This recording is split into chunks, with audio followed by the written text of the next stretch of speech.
A federal civil rights investigation now underway into those deadly events in Charlottesville, Virginia, where that car plowed into the crowd.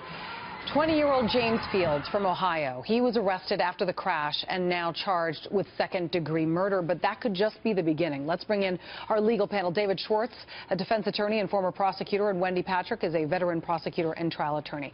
Thank you both for talking to me. You know, we've just learned through a Department of Justice official familiar with the Charlottesville investigation, telling Fox News apparently the DOJ has actually opened a federal civil rights hate crime investigation, saying, and I'm quoting, the Civil Rights Division's criminal section works with its partners in the United States Attorney's offices and the FBI to enforce federal criminal civil rights statutes, including hate crime statuses, one or more of which may be implicated by yesterday's tragic attack.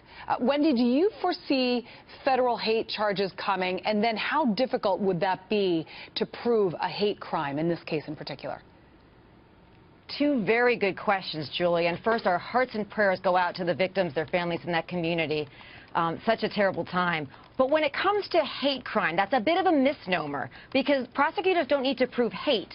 All they need to prove is that a victim was selected based, and listen to the way it's phrased, on his or her membership, actual or perceived, in a protected category. That can be race, nationality, religion, sexual orientation, what have you.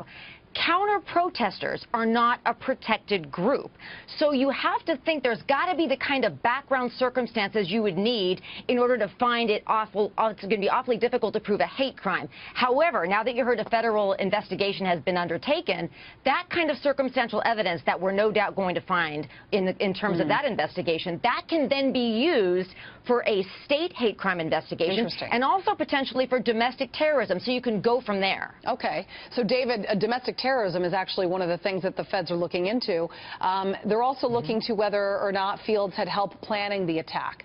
Okay, so witnesses from our reporters on the ground had said that basically they overheard white supremacists shouting to the driver of the vehicle which direction to drive the car, yelling something like, this way, that way. So there seems to be a good chance this guy didn't act alone.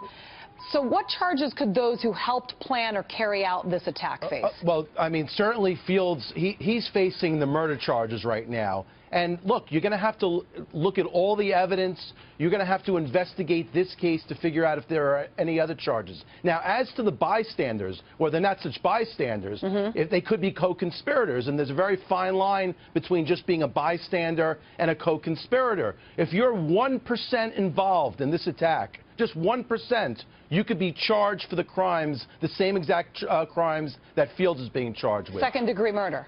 Absolutely a second-degree murder, and the domestic terrorism charges and any other civil rights charges as well. Wendy, do you think a second-degree murder charge is strong enough? I mean, if it is proven that this was indeed intentional, and this guy planned all of this and he wanted to kill somebody, I mean, they should throw the book at this guy. What he committed is domestic terrorism, and the charges facing him should serve as an example that this type of behavior will not be tolerated in this country. Second-degree murder charge? Amen. I mean, is that tough enough, really? That's right. Well, amen, Julie, first of all, to everything you just said. The reason it's second-degree murder is right now you've got a level of recklessness that resulted in a death. Once the investigation is complete, once they're able to find the surrounding circumstances, whether it's planning, whether it's the, more evidence of a motive, remember we're looking at social media, the bystanders, whether it's going to be a conspiracy, you can bet that the prosecutors are going to take that extra information and elevate the charge to whatever they see. They're also looking at whether it is identity or identity plus ideology. In other words, were those victims targeted because of their membership in a protected class? And the larger question of, are we looking at a greater ideology? And remember that there's no double jeopardy proceeding both statewide and federally. So like the Dylan Roof case, if you remember that in Charleston, it actually could end up being both jurisdictions pursuing the same or similar charges. No problem with that at all. David, real quick. Also, let me just add depraved indifference for human life. So even though they may not be able to prove that he intended to kill any one person, when you act with this... what do you expect when you drive a car 40 miles per hour Julie, through a crowd? let me finish my point. I'm just saying.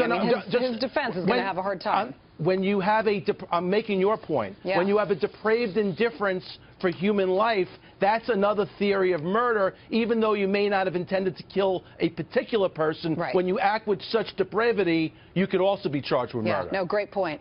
David Schwartz, thank you very much. Thank you. Wendy Patrick, thank you. And I didn't think that you were arguing my point. I was just saying. No, I'm I with was you making on your this. point. I was yeah, making I'm your with point. you, 100%, both of you. Thank you both.